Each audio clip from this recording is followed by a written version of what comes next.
Welcome to the LSU Sports Insider Podcast, brought to you by the journalists at The Advocate, NOLA.com, and the Times-Picayune. I'm Perryn Keys, joined today by Wilson Alexander, our lead LSU football beat writer, and by Scott Rabalais, our venerable longtime columnist. These two gentlemen are rubbing their eyes and having tried to catch up on some sleep here after having been in New York for most of the weekend, having seen and covered firsthand Jayden Daniels' win of the Heisman Trophy. He is now the third LSU player to have ever won the Heisman Trophy, and the second in 5 years. Isn't that something else, gentlemen?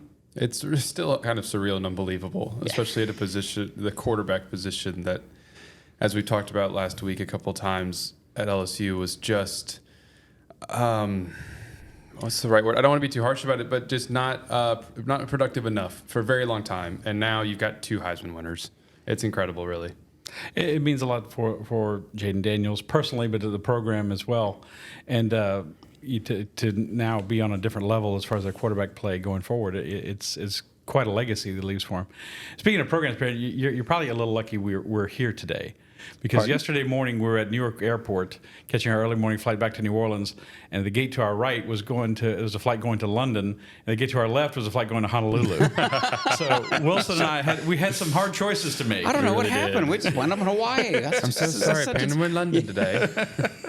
I'll be sitting here by myself, running my mouth on the phone, to the detriment of all of our listeners and viewers.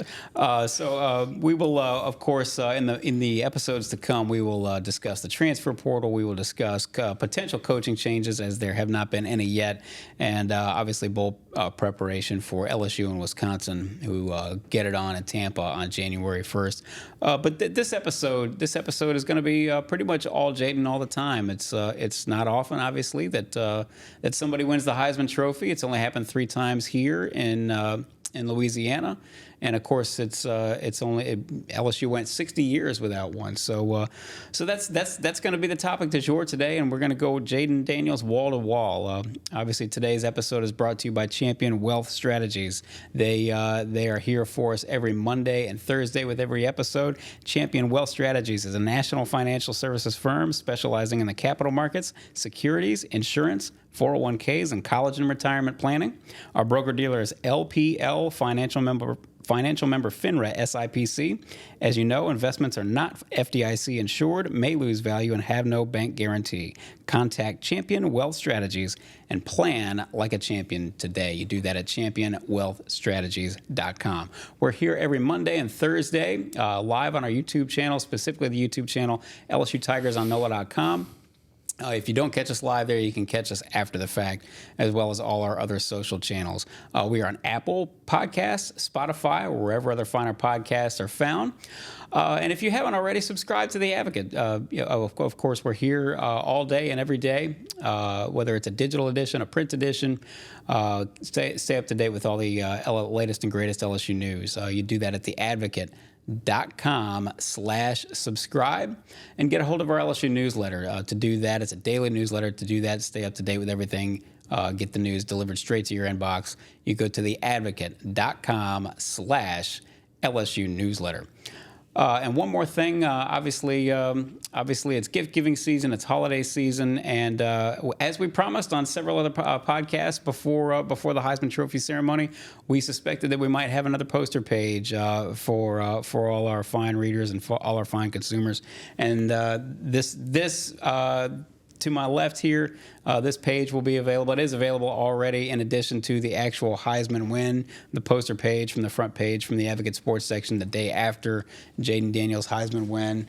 Let's see if Wilson's got it here, and he does. This one's a little bit wrinkled, but well, I mean, that means somebody actually consumed our news. But you actually buy a poster version of this, it will not be. And so there you go, that Heisman. That's correct. That Heisman. Those are both available at the Advocate store to go on ahead and order your prints. You go to store.theadvocate.com. Again, that's store.theadvocate.com. And for now, if you enter the coupon code INSIDER, INSIDER, you get 15% off your purchase. So that's a lovely gift for the LSU fan in your life, just as the holidays are here and approaching. So, gentlemen, we thought this was going to happen. We weren't sure. It wasn't going to be a runaway. It wasn't going to be a landslide the same way that it was in 2019 when Joe Burrow won it. Largest margin of victory ever. But Jayden did bring it home. And he did bring it home, not by he didn't cruise. It wasn't an overwhelming margin, but it was a comfortable margin. And so I'll just, Wilson, I'll turn this over to you first and just I'll sort of let you reflect on whatever you'd like to reflect about the weekend itself. Oh gosh, that is so broad and open-ended. Can you give me a hint? Well, let's start with the voting itself. Jayden Daniels with 2,209 points. Michael Penix with 1,701 points. So he basically wins by about 300 points. I suppose there was a little bit of palace intrigue after the college football awards show on Friday night. Jayden Daniels wins the Walter Camp. He wins the Davey O'Brien for the best quarterback, but he didn't win the Maxwell Award, which is not always indicative of the Heisman Trophy race. But a lot of times those who win the Maxwell win the Heisman, and he didn't win he didn't win the Maxwell.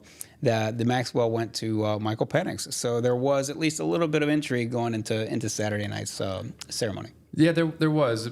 It's interesting because, like you said, there's sometimes these. Rab compared it to the Golden Globes and the Oscars. Yeah. Like that. There's almost like these precursor awards. Another one that often is indicative is the AP Player of the Year, and Jayden had won that. Mm-hmm. Sometimes it doesn't always match up, like you said, but it often does. And so it's like, okay, well, the AP Player of the Year usually matches up. So does the Maxwell. So one of these is not going to be not going to be the actual indicator this year. And obviously, Jayden winning AP Player of the Year ends up being the indicator that he was going to win the Heisman. And so, like you said, it was a comfortable enough margin. It wasn't like Mark Ingram and Toby Gerhart or anything like that in 2009.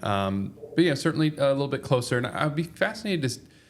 I think that if Bo Nix and Oregon had won the Pac-12 championship, this would be a much different story. Jayden might not have even won. Correct. But it seemed to me, and this is just a hunch because we don't know exactly when any ballots are submitted or anything like that.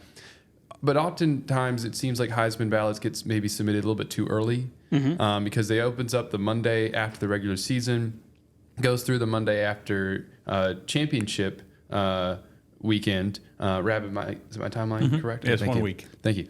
And and oftentimes it feels like people might be voting too early, but I think that Heisman voters this year did a good job of probably waiting until after the Pac-12 championship game, because otherwise I have a hard time seeing Michael Penix finishing second if you had voted before that game because of what Bo Nix had done statistically at that point, and Penix hadn't played great in some of the games down the stretch in the regular season. So that would be one takeaway. Is it seemed like people waited until after that Friday night Pac-12 championship game to submit their vote. And obviously Jayden ends up, maybe as a result of Oregon losing, being able to comfortably win this by at least a somewhat comfortable margin.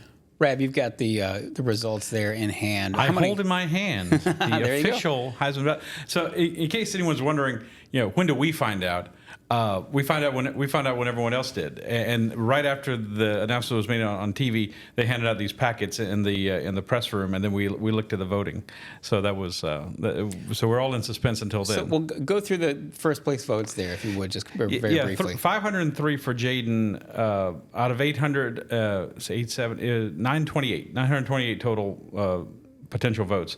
503 first place votes for Jayden, 292 for Michael Penix, only 51 for Bo Nix. So I think that certainly illustrates Wilson's point that a lot of people made up their minds after that Pac-12 championship game on the Friday.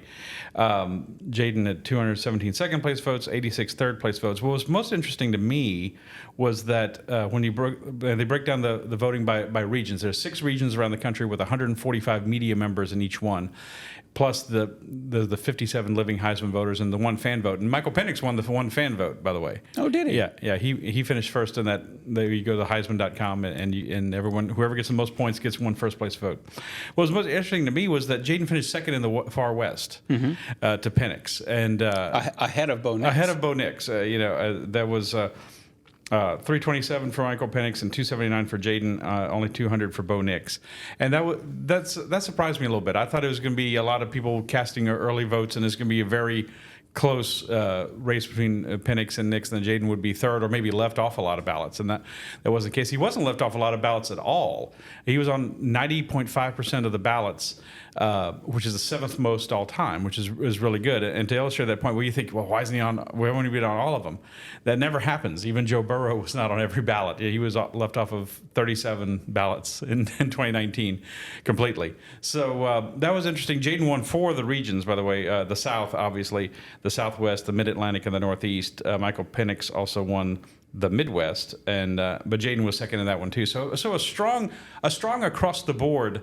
Performance by Jayden. It wasn't just 2 or 3 regions that sort of carried the day for him. Which I thought it might be the case. Now his story, and I think you have to credit obviously his play, but I think you have to credit LSU's promoting of him as well. Yeah, they got the numbers out there, and you had a lot of things to work with, of course, but this showed broad support for Jayden Daniels across the country, and made it not one of the closest votes ever, like Wilson alluded to, but one of the closer votes, I would say.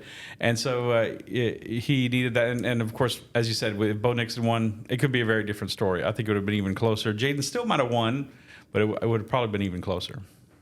Wilson, we mentioned this at the top of the show, but just sort of have you go through Jayden's sort of whirlwind tour. You know, he wins AP Player of the Year, heads off to Baltimore before he goes to New York to pick up the Unitas Award, which is quite a nice little tour that he took, and quite a nice little haul that he came away with by the end of the week. Jayden's going to need to build a trophy case now if he doesn't have one already. I mean, he's got a lot of hardware. He said the Heisman will be at his mom's house, and so maybe that's where they'll construct something as he embarks on finishes a college career that is extremely decorated, particularly this season, most of all, and then maybe an NFL career, and who knows what that brings. And so it wasn't quite the whirlwind tour that Joe Burrow had to go through because the ESPN College Football Awards show was not an in-person event. Right. So he didn't have to make an additional stop in Atlanta and then fly back up the East Coast, which probably made the week a little bit easier. But it was still a blur for him and his family.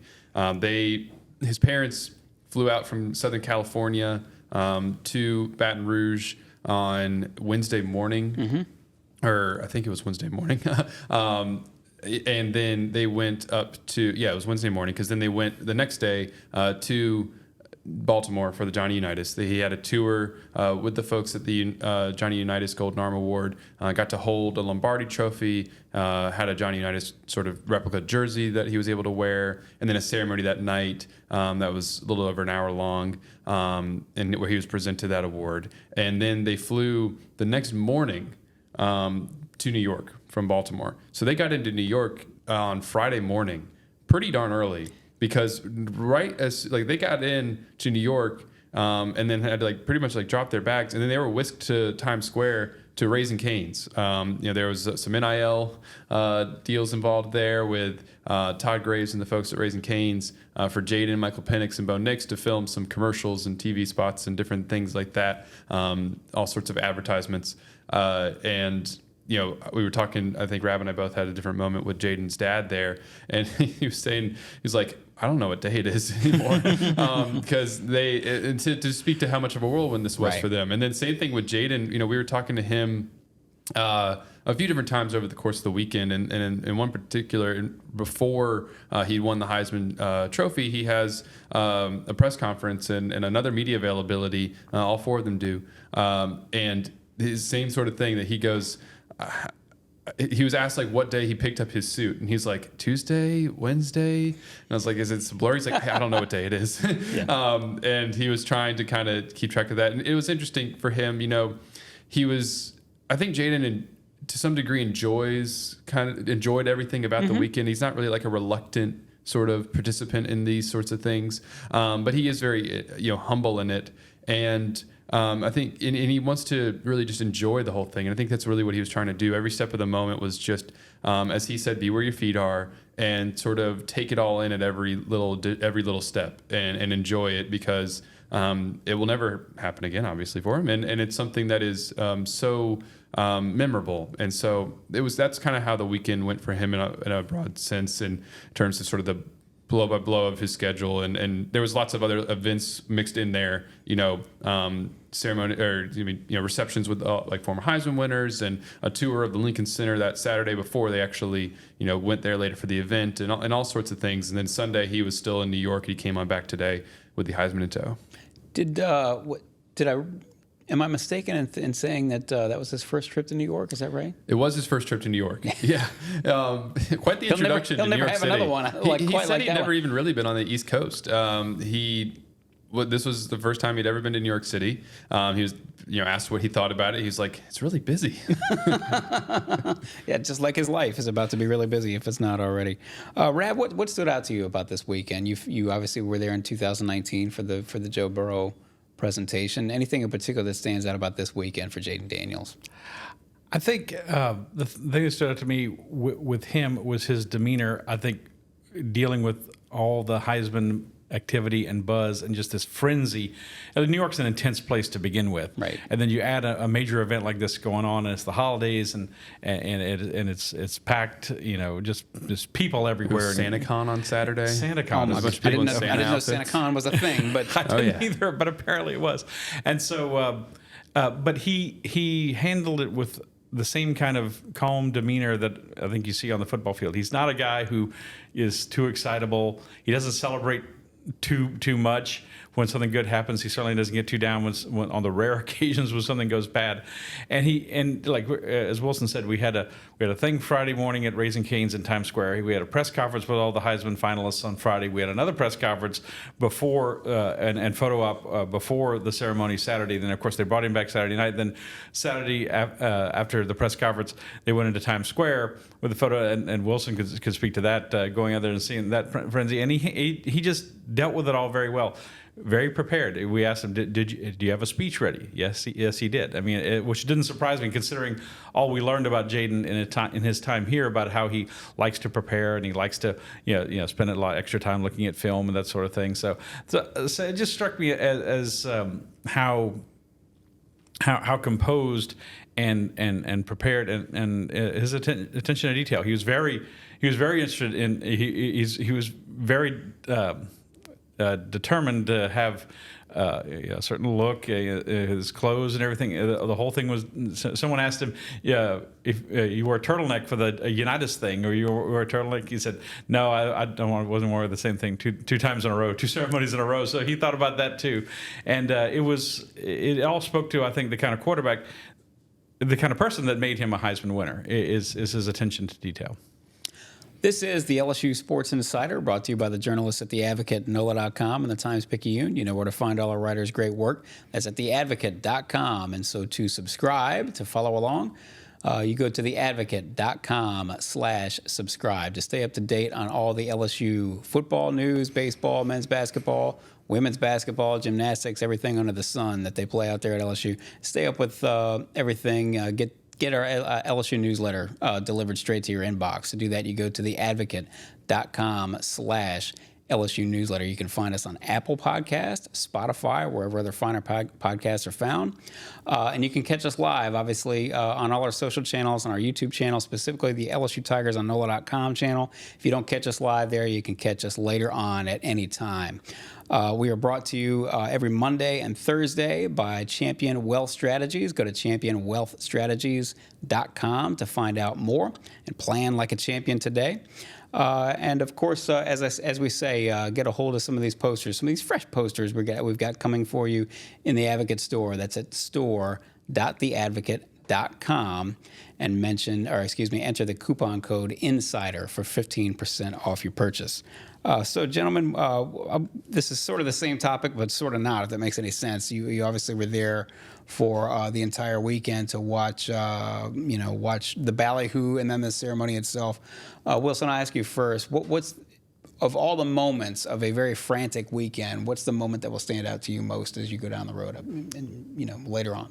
The one that Rab mentioned about Times Square, and after Jayden won the Heisman Trophy, done his press conference, I was able to trail him and the entourage that was with him in terms of his family and everybody from LSU and Brian Kelly into Times Square, and it was packed. Yes, it was. Oh my gosh! And it was interesting looking at the photo of Joe Burrow when LSU got a billboard for him in 2019.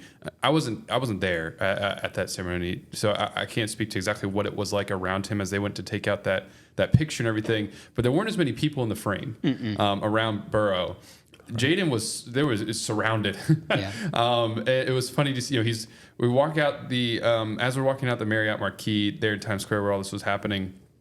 Steve Spurrier is coming in. He stops Jayden. He says, "Well deserved, well deserved." And then they all just kind of keep going out the building, and you're going past the little like pedicab things and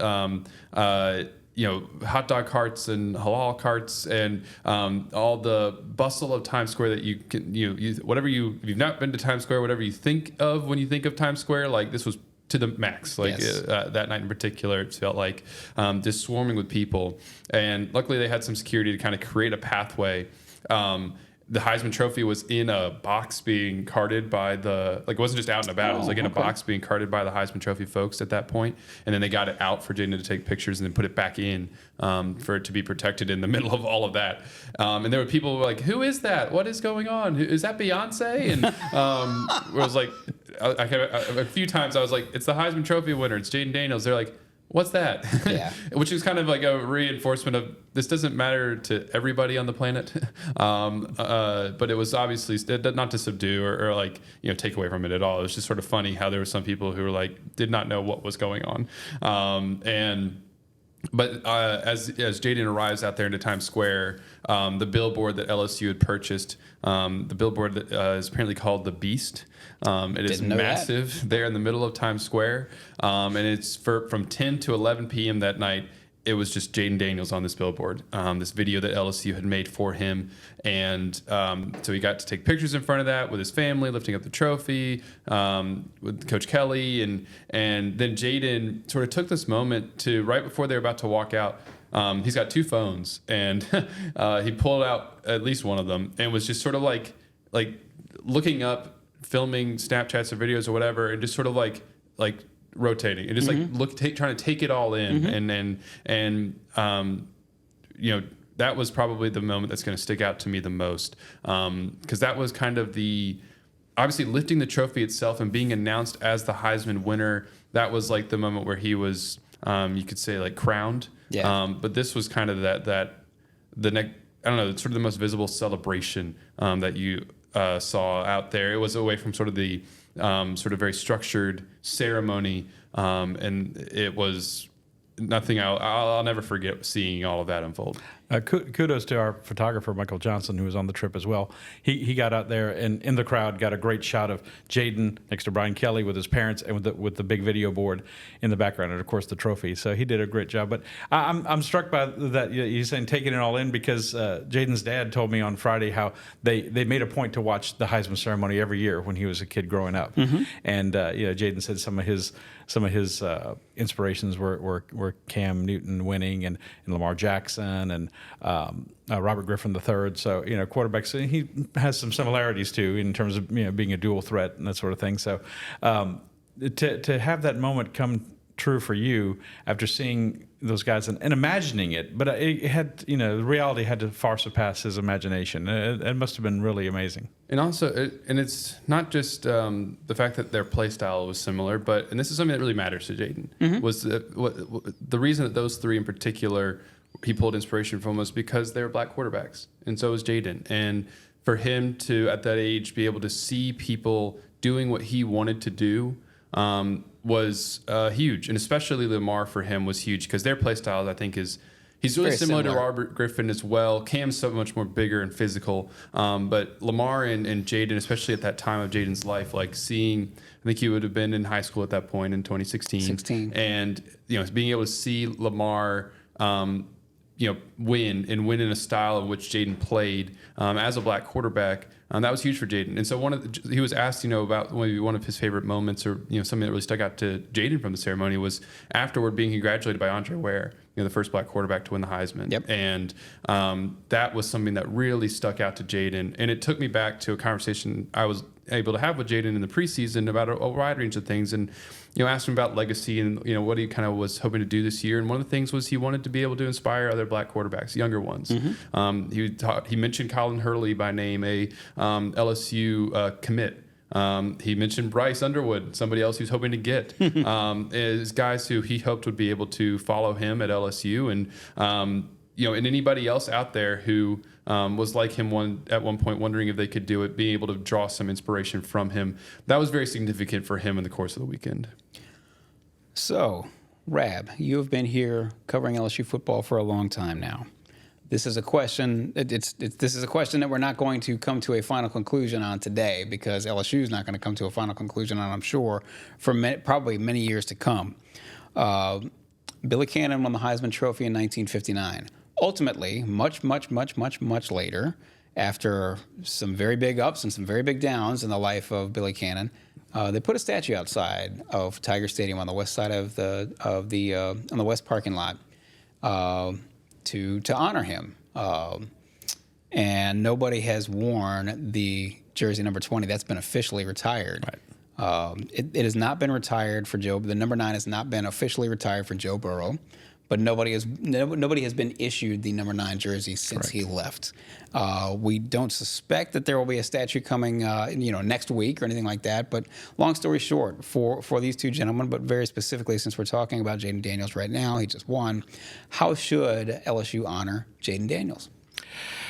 There's two places that very visibly that football players at LSU get honored. One is the statue you mentioned of Billy Cannon, which is the only one for a football player, and then the other is the east facade of the stadium inside, where you have Billy Cannon's name up there, Jerry Stovall, who was the 1962 Heisman runner-up, and Tommy Casanova, who is LSU's only 3-time All-American. And clearly Joe Burrow and Jayden Daniels' names need to go up there one day. And I would also say Glenn Dorsey, for sure, who has still won more awards than anyone else at LSU back in 2007. So, if you put up statues for, and not to belittle anyone else's accomplishments, you put up statues for Bob Pettit and Shaquille O'Neal and Simone Augustus and Pete Maravich, you got to put up one for Jayden, and you got to put up one for Joe Burrow, because frankly, LSU is a football school first and foremost, and there's nothing bigger, right? I mean, to win the Heisman Trophy, sure. and of course, two of those three players led LSU to national championships. So Jayden's legacy is going to be interesting, because Billy Cannon, first of all, these things grow over time, and Billy Cannon, not a lot of people saw Billy Cannon. Not every game was on television back then, right? The famous 59 game against Ole Miss, when he had the punt return, the 89-yard punt return on Halloween night, that wasn't televised. Right. People just heard about it on radio, or you saw it in person, or you saw the film of it later. And so it kind of made him grow into this even more mythic figure. And of course, Joe Burrow had the season of all seasons, at LSU with the national championship, the perfect season, 15-0, wins by the biggest Heisman landslide. They beat all these ranked teams.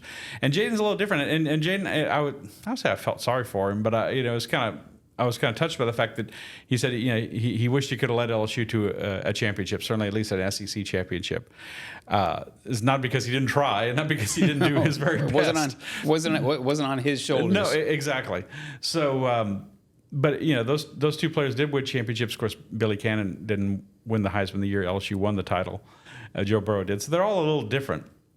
But I certainly think his legacy will be remembered as someone who did just a singular talent, just the ultimate dual threat quarterback at LSU, to throw for 3,500 yards plus and rush for over 1,000 yards. But yeah, I think Florida has a setup outside Ben Hill Griffin Stadium of their 3 Heisman winning quarterbacks, Tebow and Steve Spurrier and Danny Werfel, who was also there. Saturday night.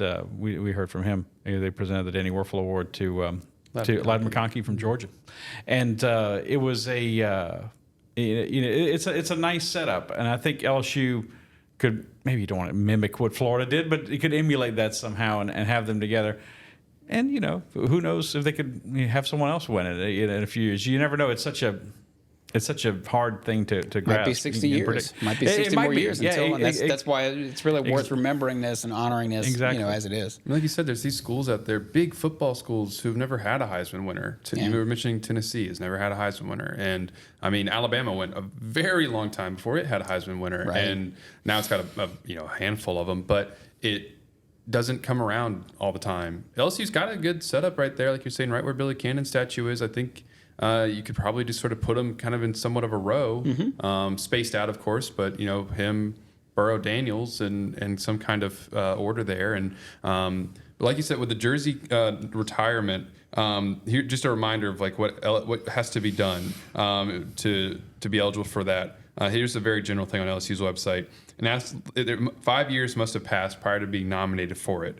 But it mentions how, truly unusual and outstanding accomplishments, et cetera, such as winning of a Heisman Trophy or National Player of the Year award. So, I think that Jayden has certainly met that kind of requirement, having done that. It'll be a while before any of that were to happen, because obviously, like you said, we haven't seen Burrow's number formally retired, and that would happen certainly first decade. Actually, well, hang on now. 5 years will be next year. Yeah, that's right. So it could be coming up somewhat soon here. I can't imagine LSU is going to waste any time, doing everything it can to honor him. But like you said, how they haven't given number 9 to anybody else since then. I'll be surprised if LSU if somebody's wearing number 5 next year. We've probably seen number 5 for the last time. Yeah. And it might not be a formal thing now for a little while, but it's actually quite convenient because LaTerrence Welch was the corner. He transferred out. He ended up at Arizona State already, actually. Going back to Jayden Daniels' old school.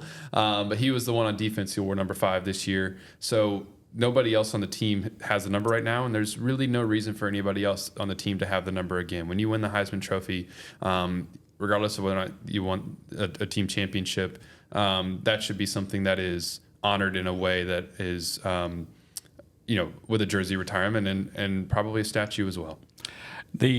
The number 5 has been worn by some other interesting quarterbacks in LSU history. If we have some older time people, LSU fans watching this, they might remember Mike Miley in the early 1970s, who was a runner, thrower.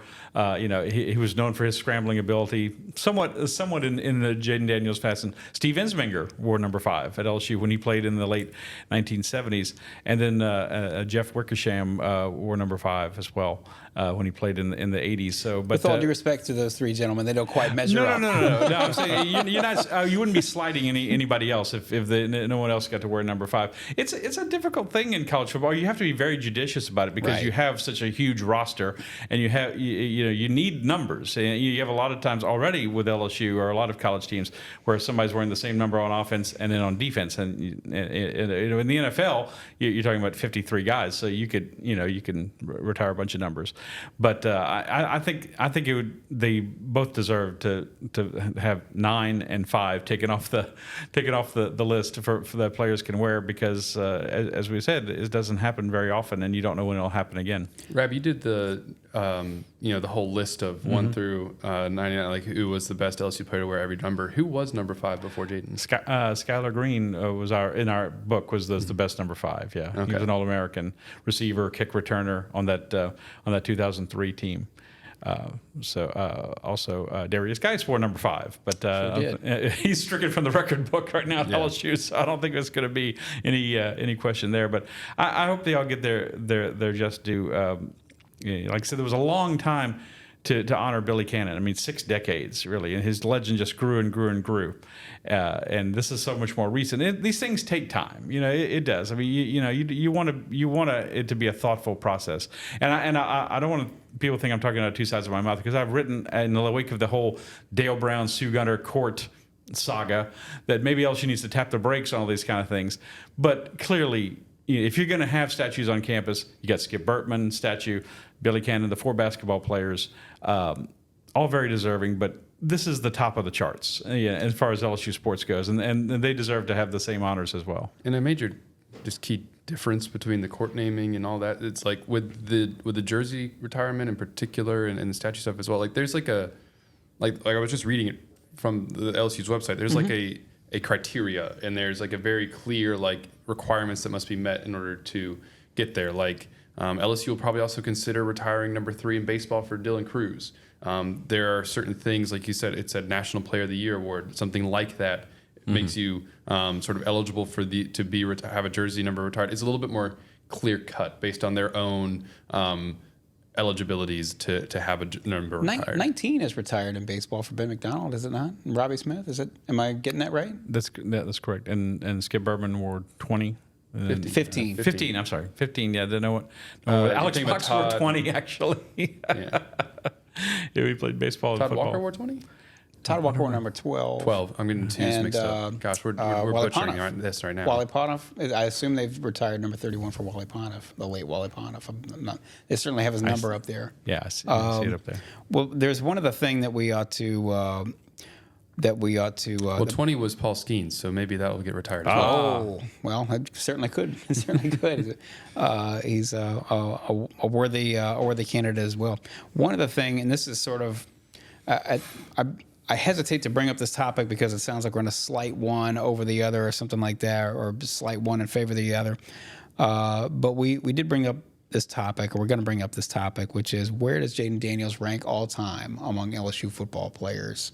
I'm going to guess that the overwhelming majority of folks would say Joe Burrow number 1, but and of course Billy Cannon, as you said, he's had 70 years or thereabouts to have his sort of legend grow, in the minds of LSU football fans. So, Brad, where does he stand? Where does Jayden Daniels stand? Well, it's the top shelf, isn't it? I mean, Yes. He's been very select company. Those three, but you can't, like I said, you can't dismiss someone like Tommy Casanova as well. Being a 3-time All-American, played defense, also played a little bit of running back, returned punts. He returned 2 punts for touchdowns in the 1970 Ole Miss game when they clinched the SEC championship that year. Glenn Dorsey, like I said, won everything in 2007 that a defensive player could win, other than the Heisman Trophy. And you have a lot of the great players too, but I think he's going to be right up there. I mean, Burrow's season is virtually unmatched, but there's some things about Jayden's season too. I mean, Jayden's, if he doesn't play the bowl game, and at this moment we still don't know, but if he doesn't play the bowl game, he will have locked up the highest quarterback rating in FBS history. He would have the record at like 208, and so he's got some things that put him up there. But if I had to guess, and just right now, I would say it would be Burrow and Cannon. For most people, Burrow, Cannon, and then Jayden Daniels. But it doesn't slight him at all. I mean, but the fact that LSU didn't win even an SEC championship on his watch, probably, puts him a little bit behind those guys. But recency, usually recency bias is in your favor. In this case, it works against you. But it's all subjective. But in some ways, he did things that no one else ever did in a way that no one else ever did them, and that makes him pretty unique and pretty special as well. Real quick, before we get further into this, to look back for a second with the jersey retirement. So in baseball, because I want to make sure we have all this right, it's Skip Bertman, number 15, Ben McDonald, 19, Eddie Furness, 36, of course. My apologies to Eddie, who was a fantastic guy. And then Todd Walker, number 12, are the jerseys that they have retired in baseball. And then another note, the statue nomination process. So just as a reason so the jersey stuff can be done in 5 years. Statues, 10 years before you can be nominated. And there's a number of other requirements in that nomination process. So just to give you a general timeline of, you're not going to see a Burrow statue or a Jayden Daniels statue for a while. But you could see their numbers retired sooner rather than later. We'll see how that all shakes out.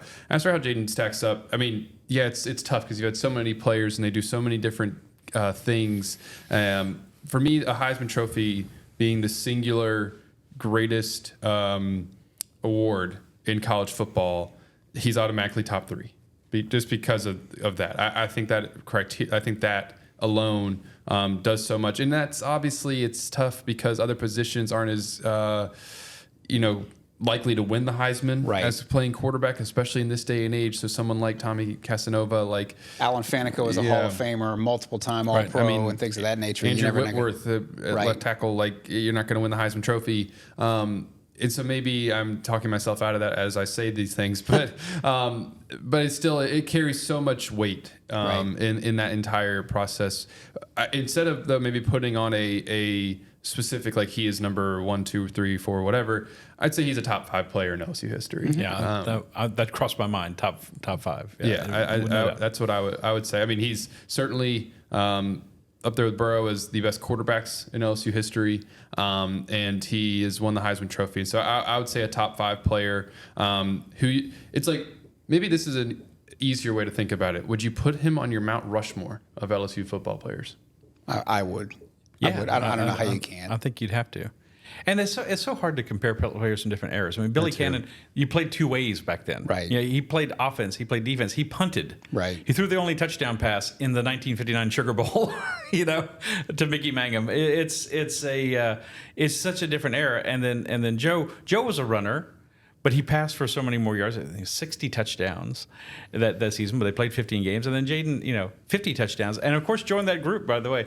The fifth quarterback in SEC history with 50 total touchdowns for a season. All the others won Heisman. It's like, was Jayden going to be the fifth? Yes. He was, and very, very deservedly so. But it's going to be an endless debate. It's one of the things that makes sports great, right? Is that you can debate these things, and it doesn't really matter. Right. Everyone's opinion matters just as much as anyone else's. But he's one of the all-time greats. I personally think that, listen, we've all marveled at what he's been able to do this year in particular, but it makes me wonder that, whether I sort of have this feeling that his legend's going to grow and grow and grow with the years as time passes, and you see other quarterbacks try to take his place, for lack of a better way to put it.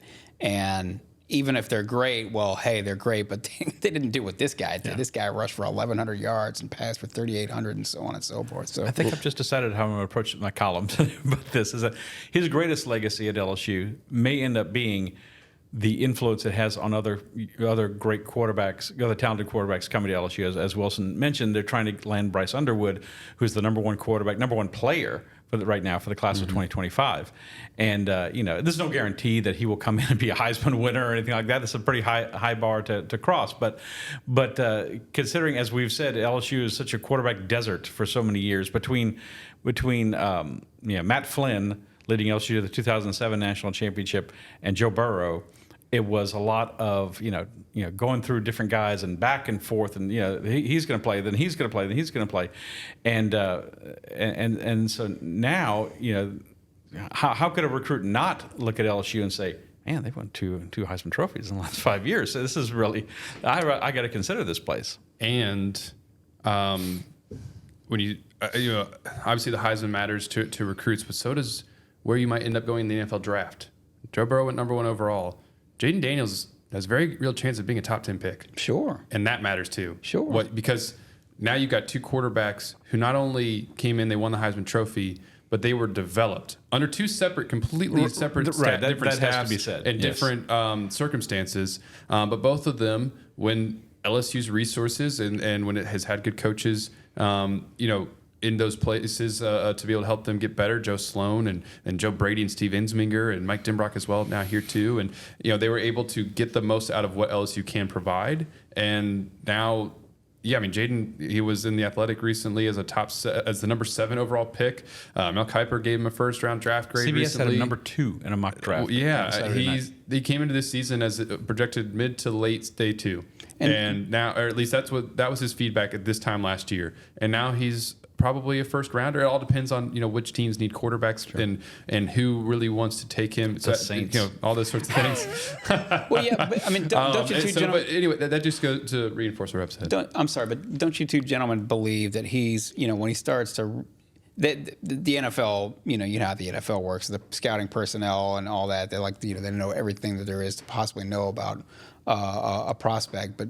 Don't you think that once he starts to go on interviews with these teams, he's going to knock those interviews out of the park and wow them that much more? There's not going to be. He will not give them a reason to slide him down on their draft boards. He's going to give them every reason to keep on bumping them up as April gets closer and closer. Don't you think? I would think so, and it makes me think of this story that one of his former staff member at Arizona State when Jayden was there told this story one time. This was, 2022 season, early on, reporting a story about Jayden, about how there was one season there, they were going to the bowl game, and they were just sort of fiddling around on the whiteboard doing X's and O's schematic stuff, and showed Jayden something that they had never really run before. And I'm kind of paraphrasing a lot of this because some of the details are fuzzy now. But basically that Jayden was able to take something he'd never seen before and then diagram it perfectly up on the whiteboard. He knows X's and O's, and he knows football really well, and that's going to impress teams. Mm-hmm. His willingness has become well documented now to go in early. They mentioned at the top of the Heisman broadcast Saturday night how he wanted the code to the football complex so he could go in early, even earlier in the mornings to look at film and to prepare. And that kind of, obviously looking at everything, the physical skills. He's got height, he's got arm strength, accuracy, running ability. I think he'll knock at the NFL Combine or wherever he goes. I think on pro day he'll do well at the 60-yard dash, 40-yard dash. 40-yard dash. I think he'll do okay. I'll be interested to see if he runs it. He doesn't really have to. I don't think he's going to do any of that stuff. Because why would you? He does all the measurables well, but it's those inherent things. And is he the most vocal leader that you see? No, he's not. He doesn't have that same brash, Joe Namath-like personality that Joe Burrow does. But he's got a lot of things going for him too. I think he'll go very high in the draft. Will he be the number 2 overall pick? He was behind Drake May from North Carolina, according to CBS. I don't know about that, but he certainly has turned a lot of heads this season. And as Wilson said, talk about, it was like he was not expected. Let's remember that he was not really expected to stay for a second year at LSU. Right. And the fact that he did, boy, what a. No one's ever made a better decision probably than Jayden Daniels as a transfer. It has certainly paid off. We will wrap it up here. We will be back here on Thursday. Obviously, when we come back on Thursday, we will discuss sort of some more things about LSU football moving forward. The transfer portal obviously is open, and players are certainly moving about back and forth in the transfer portal. Potential coaching news, which still has not come down the line one way or the other, and of course preparation for the bowl game for LSU versus Wisconsin down in Tampa on January 1st. But we will leave it there now, and we will come back on Thursday. We are brought to you every Monday and Thursday by Champion Wealth Strategies. To learn more about Champion Wealth Strategies, please go to championwealthstrategies.com and plan like a champion today. We are found on Apple Podcasts, Spotify, or anywhere else you get your podcasts. And we are here every Monday and Thursday, as I say, on our social channels, on our YouTube channel, specifically LSU Tigers on NOLA.com YouTube channel. You can catch us live there. If you don't catch us live, you can catch us after the fact. You can catch up at any time. Please subscribe to The Advocate. To do that, you go to theadvocate.com/subscribe, whether that's our print edition or our digital edition, and stay up to date with our LSU newsletter. Everything that goes on with LSU sports, baseball, basketball, gymnastics, women's basketball, football, obviously, still as we go down the road. We're going to get here close to signing day, too, here, which is everybody's favorite. So stay up to date with our LSU newsletter. To do that, you go to theadvocate.com/LSU newsletter. And again, as promised or as predicted, we're going to have some more poster pages to sell. They're for sale now. Celebrate Jayden Daniels' Heisman win with a couple of championship posters, or should I say Heisman posters. To do that, you go to store.theadvocate.com. Again, that's store.theadvocate.com. Enter the coupon code INSIDER, INSIDER, and you get 15% off your purchase. Gentlemen, it's been a pleasure for sleep-deprived Wilson Alexander and Scott Rabalais, and for Amelia Cotton behind the glass. I'm Perryn Keys. This has been the LSU Sports Insider.